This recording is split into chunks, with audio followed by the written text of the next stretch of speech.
ஜெய் ஸ்ரீ மாத்ரே நமக. ஜெய் குருதத், ஜெய் குரு பரசுராம். நமஸ்காரம். நான் கரூர்லேருந்து வல்சலா பண்ணிக்கிற பிரசன்ன ஜோதிடர். இன்னைக்கு நம்ம ராகு கேது பயிற்சியோடைய பலன்கள் சிம்ம ராசிக்கு எப்படி இருக்குன்னு பார்க்க போகிறோம். இந்த ராகு கேது எப்போ பயிற்சி ஆகுது அப்படின்னா, திருக்கணிதப்படி 2025 மே மாதம் 21ஆம் தேதியும், வாக்கியப்படி 2025 ஏப்ரல் மாதம் 26ஆம் தேதியும் ராகு மீன ராசியிலிருந்து கும்ப ராசிக்கும், கேது கன்னி ராசியிலிருந்து சிம்ம ராசிக்கும் பயிற்சி ஆகுது. இந்த ராகு கேதுகள் எப்பவுமே வக்ர கிரகங்கள்ங்க. இப்போ இந்த குரு சனிலாம் இருந்துச்சு அப்படின்னா ஒரு 5 மாச காலம் வக்ரமா இருக்கும்.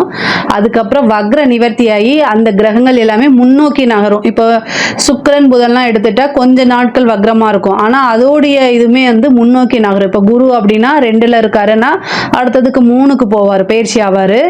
அதே மாதிரி 4ஆம் இடத்துக்கு அப்படி பயிற்சி ஆகும், அதாவது முன்னோக்கி நகர்ந்து போகும் அதோடைய பயிற்சியெல்லாம். இந்த ராகு கேது ஆல்வேஸ் வக்ர கிரகம், எப்போதுமே வக்ரமா இருக்கனால அந்த கிரகங்கள் இந்த ராகு கேது எப்பவுமே பின்னோக்கி தான் நகரும். இப்போ 10ஆம் இடத்துல இருக்காருன்னா அடுத்தது 9ஆம் இடம். இவ்வளவு நாளா உங்களுடைய ராசிக்கு ராகு அஷ்டம ஸ்தானத்துல இருந்தார். 8ஆம் இடத்துல இருந்து இப்போ 7ஆம் இடத்துக்கு ராகுவும், உங்களுடைய ராசிக்கு 2ஆம் இடத்துல இருந்த கேது இப்போ உங்க ராசிக்கே, அதாவது 1ஆம் இடத்துக்கே வந்திருக்காரு.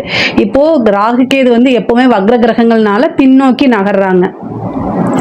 உங்களுக்கு 7ஆம் இடத்துல ராகு, அப்புறம் ஜென்மத்துல கேது, ஜென்ம கேது சூப்பர் அப்படின்லாம் சொல்ல மாட்டேன். ஏற்கனவே அஷ்டமது சனி இருக்கு, அதாவது இவ்வளவு நாளா கண்ட சனி இருந்துச்சு, அது கூட பிரச்சனை இல்லை. இப்போ சனி அஷ்டமம், சிம்ம ராசியை பொறுத்த வரைக்கும் அஷ்டமது சனியா இருக்கு. அப்புறம் கேது, அதாவது மன உளைச்சலை கொடுக்கறதுக்கு கேதுவும் உங்க ராசிக்கு வந்திருக்கு. அப்போ ரொம்ப சூப்பரா இருக்கு அப்படின்னு சொல்ல மாட்டேன். பட் ஆனா பொறுமை, தெளிவு, ஒவ்வொரு விஷயங்களையும் எப்படி ஹேண்டில் பண்ணணுங்கிற தெளிவு, நிதானம், இது எல்லாமே ரொம்ப ரொம்ப தேவை. இதுக்கு என்ன பண்ணணும் அப்படின்னா, மெடிடேஷன் பண்ணணும். உங்களை சுற்றி, அதாவது உங்களுக்குன்னு நம்பிக்கைக்குரியவர்கள் நல்லவர்கள் இருப்பாங்க. உங்களுடைய வளர்ச்சியை தன்னோட வளர்ச்சியாக நினச்சி மகிழ்ச்சி அடையக்கூடிய நபர்களை தேடி கண்டுபிடிச்சு அவங்க கிட்ட ஒப்பீனியன் கேளுங்க, சரிங்களா? அது உங்கள் பெற்றோர்களாக இருக்கலாம் அல்லது நண்பர்களாக இருக்கலாம், யாராக வேணால் இருக்கட்டும். இப்போதைக்கு உங்களுக்கு அவசியமானது அந்த ஒரு நபரை தேடி கண்டுபிடிச்சு வச்சுக்கிறது தான், சரிங்களா? இந்த 1.5 வருஷ காலகட்டம் மிகப்பெரிய லெவலில் கஷ்டங்கள் அப்படிங்கிறது தாண்டி வரணும். ஒருத்தருடைய லைஃப்ல எப்பவுமே சந்தோஷம் மட்டும் இருக்காது. ஸ்வீட்டே சாப்பிட்டுட்டு இருந்தா திகட்டாதா, அது மாதிரி வாழ்க்கையில கஷ்டம் இருக்கத்தான் செய்யும், ஆனா அதை தாண்டி வரத்தான் செய்யணும்.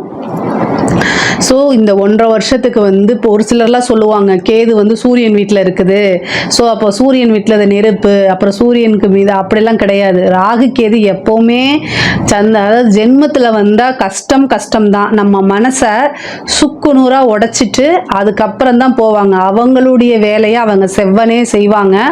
நிறைய பேர்த்துக்கு சிம்ம ராசியில் இருக்கவங்களுக்கு கிட்டத்தட்ட ஒரு 10 நாளுக்கு முன்னாடியே தெரியும் இந்த ராகு கேது பயிற்சியோடைய வேலை நல்லாவே தெரியும். இதில் மகம், பூரம், உத்திரம் இந்த நட்சத்திரக்காரர்கள், முக்கியமாக உத்திர நட்சத்திரத்தில் கேது ஃபஸ்ட்டு வரும்போதே அதோடைய வேலையை காமிச்சிடுவார். ஸோ மெயினாக மன ரீதியாக நிறைய கஷ்டங்கள்லாம் இருக்கும். இந்த கஷ்டங்களை தாண்டி வர பழகிக்கங்க. மெயினாக ஒரு விஷயத்தை பர்ஃபெக்டாக செய்யணும் அப்படின்னு பிளான் போட்டு வச்சுக்கணும். நீங்கள் பிளான் போட்டு வச்சுக்கிட்டு செயல்படக்கூடிய நபர். அந்த பிளான் எல்லாம் இப்போ செல்லாது. நான் சிரிக்கிறேன்னு நினைக்காதீங்க. அதாவது துன்பம் வரும் வேளையில் சிரித்து கடந்து வர பழகிக்கணும். அதனால நான் சிரிக்கிறேன், வேற ஒன்றும் இல்லை. எல்லாருமே இந்த ராகு கேதுவோடைய பிரச்சனைகள்ல இருந்து கஷ்டப்பட்டு தான் முன்னேறி வருவாங்க. அதே மாதிரி பழகிக்குங்கன்னு சொல்றேன்.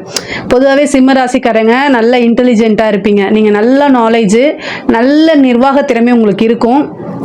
அதே மாதிரி ஒரு விஷயத்த இப்போ எப்படி சூரியன் உங்களுடைய ராசிக்கு அதிபதி யாருன்னா சூரியன், அவரை நீங்கள் டைரெக்டாக பார்க்க முடியும், சரிங்களா? அவர் 6 மணிக்குனா கரெக்டாக 6 மணிக்கு வராரு, அதே மாதிரி 6 மணிக்கு அஸ்தமனமாகி போயிடுறாரு.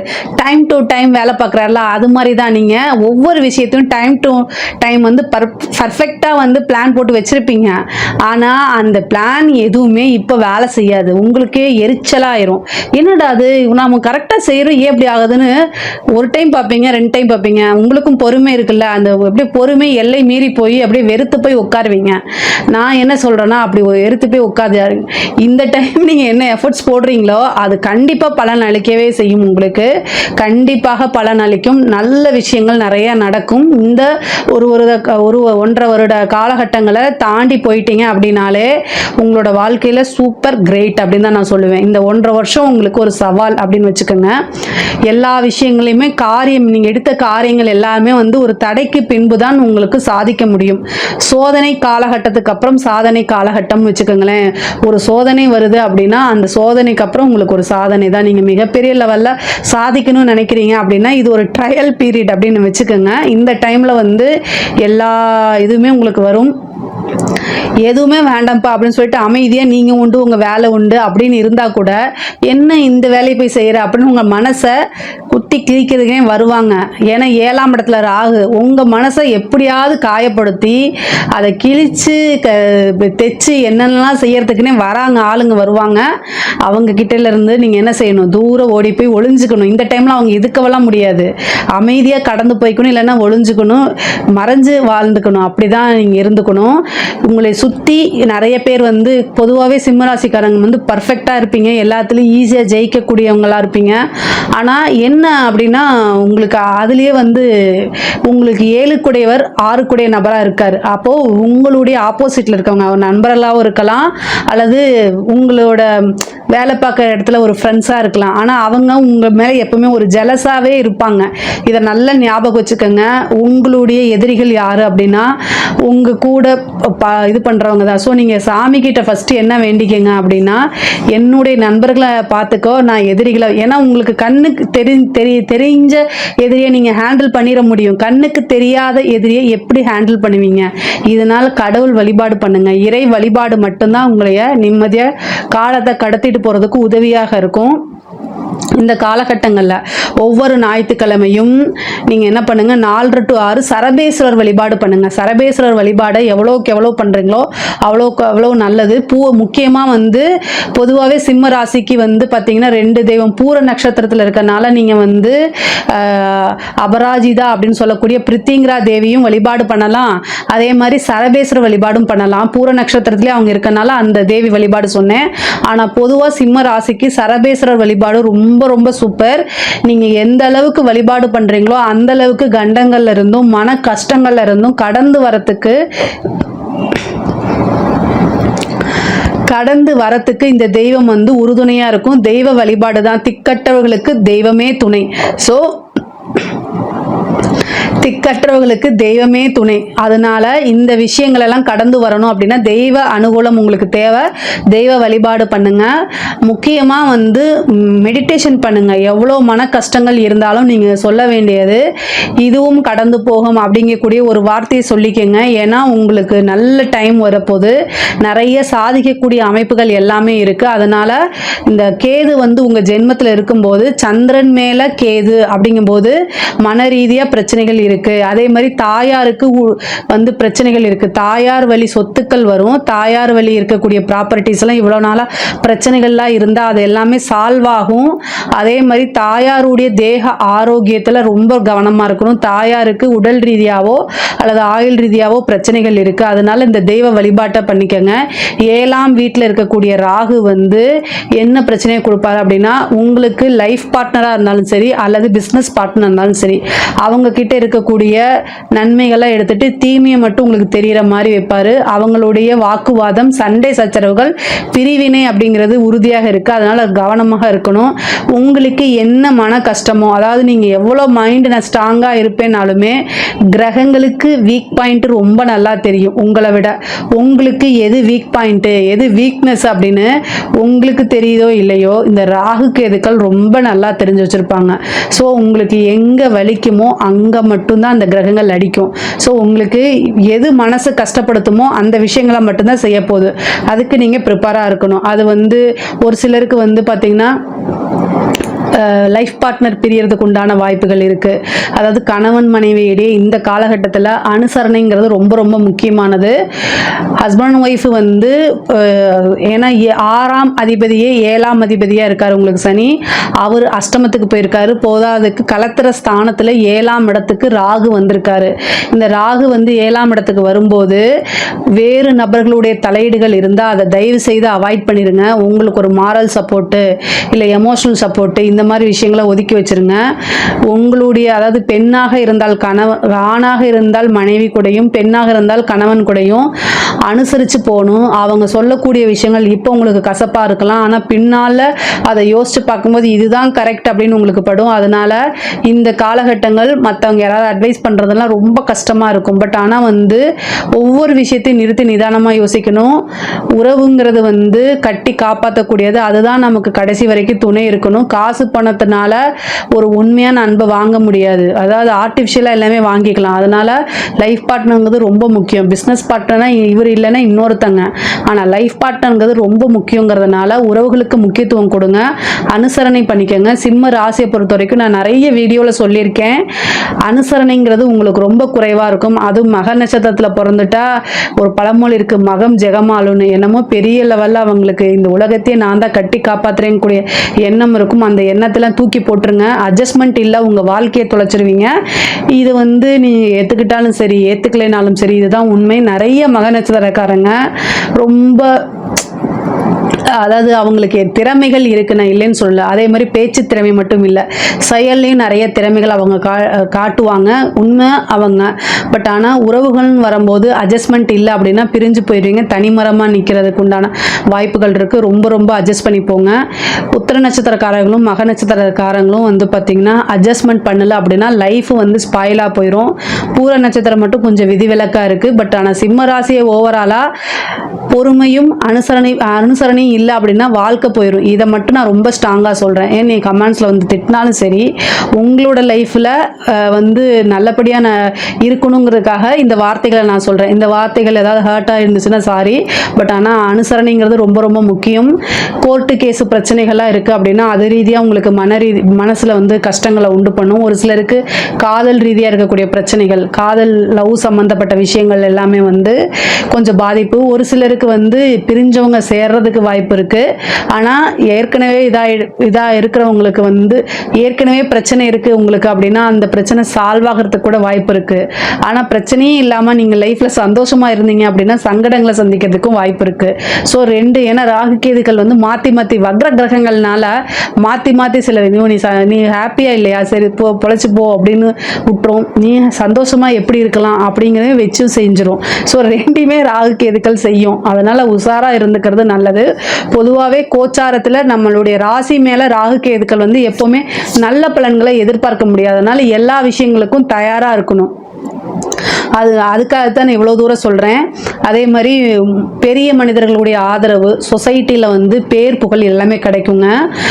7ஆம் இடத்துக்கு வந்திருக்கக்கூடிய ராகு வந்து உங்களுடைய பழக்க வழக்கங்களை நிறைய பெருசு பண்ணி விடும். உங்களுடைய சர்க்கிள் இருக்கு இல்லையா, அது பிஸ்னஸாக இருந்தாலும் சரி, உத்தியோகமாக இருந்தாலும் சரி, படிக்கக்கூடியதாக இருந்தாலும் சரி, என்ன சர்க்கிள் இருந்தாலும் அந்த சர்க்கிளை வந்து விரிவுபடுத்தி விடும். இந்த டைமை யூஸ் பண்ணிக்கோங்க. இது மூலிமா உங்களுக்கு நல்ல நண்பர்கள் கிடைப்பாங்க. அது மூலிமா உங்களோட டெவலப்மெண்ட்டுக்கு உதவும். முக்கியமாக வந்து பார்த்தீங்கன்னா வேற லாங்குவேஜ் பேசுகிறவங்க, வேற இனம் மதம் இதெல்லாம் கடந்து உங்களுக்கு ஒரு ஃப்ரெண்ட்ஷிப் கிடைக்கிறதுக்கு உண்டான அமைப்புகள் இருக்குது. ஒரு சிலருக்குல திடீர்னு மேரேஜ் ஆகிறதுக்கு உண்டான வாய்ப்பு இருக்குது. இந்த ராகு கேது வரும்போது இப்போ இந்த லவ் பண்ணிட்டு இருக்கவங்கலாம் வந்து இந்த ரிஜிஸ்டர் மேரேஜ், இந்த ஓடி போய் கல்யாணம் பண்ணுறது, இந்த மாதிரி அமைப்பை ஏற்படுத்தி கொடுக்கும். ஆனால் பொதுவாக அது பின்னாடி வாழ்க்கையில் கஷ்டத்தை கொடுத்துரும். அதனால் இந்த ராகு கேது வரும்போது திடீர் கல்யாணங்கிறது பெற்றோர்களுடைய அனுமதியோட கல்யாணம் பண்ணுங்க. இல்லைன்னா வாழ்க்கையில கஷ்டப்படுறது, பேரண்ட்ஸோட சப்போர்ட்கள் இல்லாம ஆசீர்வாதம் இல்லாத ஒரு மேரேஜ் அப்படிங்கிறது நல்லது இல்லை. ஆனா உங்களுக்கு குரு பாக்குது. மேக்சிமம் வந்து வீட்டில் சொல்லி அது கிடைக்கலனா கூட வெயிட் பண்ணி, பர்மிஷன் கிடைக்கல, அவங்களுடைய பிளஸிங் கிடைக்கலனாலும் பொறுமையா வெயிட் பண்ணி கல்யாணம் பண்ணுங்க. இல்லை அப்படின்னா வாழ்க்கையை தொலைச்சிருவீங்க. அது ரொம்ப கஷ்டமா இருக்கும். ஏண்டா இந்த மேரேஜை பண்ணும் அப்படிங்கக்கூடிய சிந்தனை எல்லாம் கொடுத்துரும். ஸோ கவனமாக இருங்க.